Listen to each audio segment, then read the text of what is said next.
warahmatullahi wabarakatuh. Saya Siti Nurfajri Abdul Hadi dengan NPM 231063111050 dari kelas 4B akan menjawab soal UTS mata kuliah Ilmu Filsafat Pendidikan Agama Islam. Soal yang pertama yaitu jelaskan bagaimana pengertian filsafat pendidikan Islam dapat mempengaruhi praktik pendidikan di madrasah dan pesantren. Berikan contoh konkret dari pengalaman Anda atau observasi di lapangan. Filsafat pendidikan Islam adalah kajian filosofis tentang prinsip-prinsip dan tujuan pendidikan yang berlandasan ajaran Islam.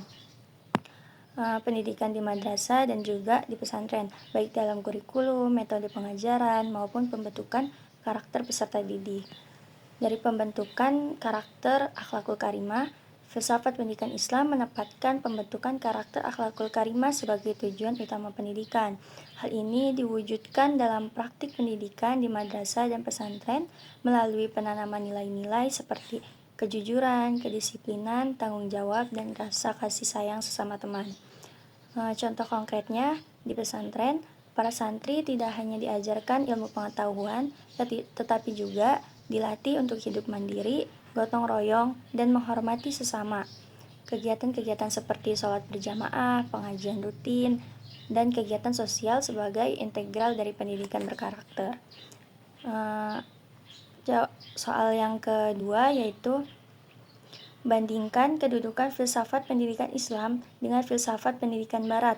Apa saja kelebihan dan kekurangan masing-masing dalam konteks pendidikan di Indonesia?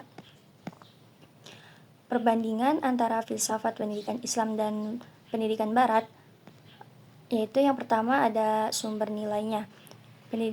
Filsafat pendidikan Islam bersumber pada wahyu, yaitu Al-Quran dan hadis, beserta akal. Lalu filsafat pendidikan Barat lebih menekankan pada rasionalitas dan pengalaman empiris.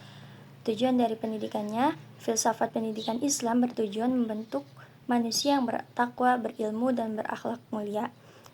Lalu filsafat pendidikan Barat lebih fokus pada pengembangan potensi individu untuk kemajuan duniawi. Lalu ada kelebihan dan kekurangannya. Dalam konteks Indonesia, pendidikan filsafat Islam kelebihannya yaitu memberikan landasan moral dan spiritual yang kuat. Lalu kekurangannya, tantangan dalam mengintegrasikan nilai-nilai Islam dengan perkembangan ilmu pengetahuan modern. Lalu filsafat Barat, kelebihannya yaitu mendorong inovasi dan kemajuan teknologi. Lalu kekurangannya rentan terhadap sekularisme dan materialisme. Lanjut ke soal yang ketiga. Jelaskan kerangka kerja yang menggambarkan ruang lingkup filsafat pendidikan Islam, sertakan elemen-elemen pendidikan yang harus dipertimbangkan dalam mengembangkan kurikulum pendidikan Islam. Elemen-elemen pentingnya, yang pertama tauhid, yaitu keyakinan akan keesaan Allah sebagai landasan utama. Lalu yang kedua, manusia, sebagai pemahaman tentang hakikat manusia sebagai hamba Allah dan khalifah di bumi. Lalu yang ketiga adalah ilmu, sebagai integrasi antara ilmu agama dan ilmu umum. Lalu selanjutnya akhlak, penekanan pada pembentukan karakter mulia. Lalu selanjutnya masyarakat, pendidikan sebagai sarana untuk membangun masyarakat yang adil dan sejahtera. Dan selanjutnya ada pengembangan kurikulum. Ilmu-ilmu agama seperti tafsir, hadis, fikih, dan ilmu-ilmu umumnya seperti matematika, sains, dan sosial. Metode pembelajaran harus mendorong pemikiran kritis, kreativitas, dan penerapan nilai-nilai Islam dalam kehidupan sehari-hari. Lanjut ke soal nomor 4. Dalam konteks modernisasi pendidikan Islam, bagaimana Anda dapat menerapkan prinsip-prinsip filsafat pendidikan Islam untuk mengatasi tantangan yang dihadapi oleh lembaga pendidikan Islam saat ini? Penerapan prinsip filsafat pendidikan Islam dalam modernisasi, yang pertama, integrasi ilmu, yaitu menggabungkan ilmu agama dan ilmu umum dalam kurikulum, lalu menekankan relevansi ajaran Islam dengan perkembangan zaman. Lalu yang kedua, mengembangkan karakter dengan cara membangun etika dan moral yang kuat pada peserta didik, lalu menanamkan nilai-nilai Islam dalam aspek pembelajaran. Lalu yang ketiga, pemanfaatan teknologi dengan menggunakan teknologi sebagai alat bantu pembelajaran yang efektif, memastikan pengguna teknologi sesuai dengan nilai-nilai Islam. Lanjut ke soal nomor 5. Jelaskan urgensi dan fungsi filsafat pendidikan Islam dalam membentuk karakter siswa. Bagaimana hal ini dapat berkontribusi pada pembentukan masyarakat yang lebih baik. Urgensi dan fungsi pendidikan Islam dalam pembentukan karakter. Yang pertama, membentuk individu yang tidak hanya cerdas secara intelektual, tetapi juga berakhlak mulia. Lalu, menghasilkan generasi yang mampu menghadapi tantangan global dengan landasan moral yang kuat. Lalu fungsinya, memberikan arahan dan tujuan yang jelas dalam pendidikan, lalu membangun kesadaran akan tanggung jawab sebagai hamba Allah dalam anggota masyarakat, dan berkontribusi dalam pembentukan masyarakat yang lebih baik dengan terciptanya individu-individu yang berakhlak mulia, jujur, dan rasa bertanggung jawab. Lanjut ke soal nomor 6. Tinjau pendekatan studi filsafat pendidikan Islam yang ada saat ini. Apa saja pendekatan yang paling efektif dalam meningkatkan kualitas pendidikan Islam dan mengapa? Pendekatan studi filsafat pendidikan Islam yang efektif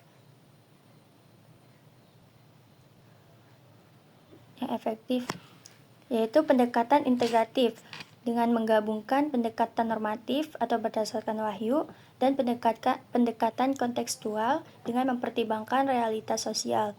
Mengapa?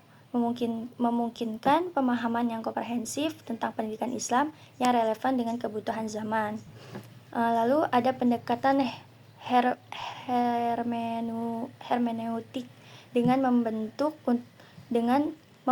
untuk menginterpretasikan teks-teks yang berhubungan dengan pendidikan Islam sehingga dapat dipahami konteksnya.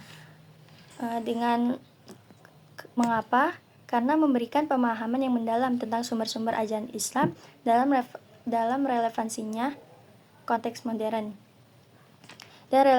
dalam konteks modern. Lalu ada pendekatan komparatif, yaitu dengan membandingkan filsafat pendidikan Islam dengan filsafat pendidikan lain. Memungkinkan pemahaman yang lebih luas tentang kelebihan dan kekurangan masing-masing pendekatan, serta menemukan titik temu yang bermanfaat. Lanjut kepada soal nomor 7. Jelaskan rancangan program pendidikan yang akan Anda buat yang mengintegrasikan hakikat manusia dan hakikat pendidikan Islam. Dalam konteks pendidikan Islam, apa saja komponen utama yang harus ada dalam program tersebut? Komponen utamanya, yang pertama ada kurikulum terpadu, mengintegrasikan ilmu agama, yaitu seperti tafsir, hadis, fikih, dan ilmu umumnya seperti sains, matematika, dan sosial secara holistik. Lalu dengan menekankan relevansi antara ajaran Islam dan kehidupan sehari-hari. Lalu yang kedua, dengan metode pembelajaran aktif, mendorong pemikiran kritis, kreativitas, dan kolaborasi dengan menggunakan pendekatan berbasis proyek dan studi kasus untuk mengembangkan keterampilan pemecahan masalah. Lalu yang ketiga, dengan pembentukan karakter, dengan menanamkan nilai-nilai Islam seperti kejujuran, tanggung jawab, dan rasa kasih sayang sesama teman atau sesama manusia. Dengan mengembangkan program ekstrakurikuler yang mendukung pengembangan karakter. Lalu yang keempat ada lingkungan belajar Islami dengan menciptakan suasana yang kondusif untuk belajar dan beribadah. Dengan menyediakan fasilitas yang mendukung kegiatan keagamaan dan pengembangan diri. Lalu yang kelima ada guru sebagai teladan dengan merekrut dan melatih guru yang memiliki kompetensi pedagogik dan pemahaman agama yang kuat, mendorong guru untuk menjadi teladan bagi siswa dalam perilaku dan sikap. Lalu ada hakikat manusia dan pendidikan. Program ini didasarkan pada pemahaman bahwa manusia adalah hamba Allah dan khalifah di bumi. Pendidikan bertujuan untuk mengembangkan potensi manusia secara optimal, baik dalam aspek intelektual, spiritual, maupun sosial.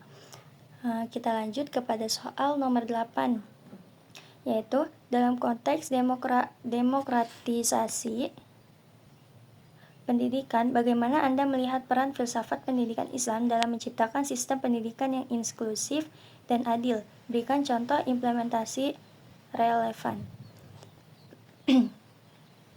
Peran filsafat pendidikan Islam dalam demokratisasi pendidikan. Yang pertama, dengan menciptakan sistem pendidikan yang inklusif dan adil.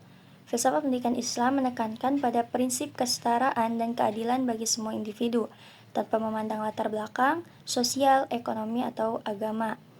Ini mendorong pengembangan sistem pendidikan yang inklusif yang memberikan kesempatan yang sama bagi semua orang untuk belajar berkembang. Contoh implementasi pendidikan yang setara, memberikan akses pendidikan yang sama kepada anak-anak dari keluarga yang memiliki ekonomi yang berbeda. Lalu menyediakan beasiswa dan program bantuan keuangan untuk siswa yang berprestasi dari keluarga yang kurang mampu. Lalu pendidikan yang inklusif menciptakan lingkungan belajar yang ramah bagi siswa dengan kebutuhan khusus, dengan mengembangkan kurikulum yang dapat diakses oleh semua siswa, termasuk mereka yang memiliki disabilitas. Lalu ada pendidikan yang berbasis komunitas, melibatkan masyarakat dalam proses pengambilan keputusan pendidikan, dengan mendorong partisipasi aktif orang tua dan tokoh dalam kegiatan sekolah. Filsafat pendidikan Islam dengan konsep keadilannya sangat relevan dengan demokrasi pendidikan, di mana pendidikan harus dapat diakses oleh semua kalangan tanpa memandang status sosial, ekonomi, atau keterbatasan lainnya. Mungkin itu saja jawaban yang dapat saya sampaikan. Kurang lebihnya mohon dimaafkan. Wassalamualaikum warahmatullahi wabarakatuh.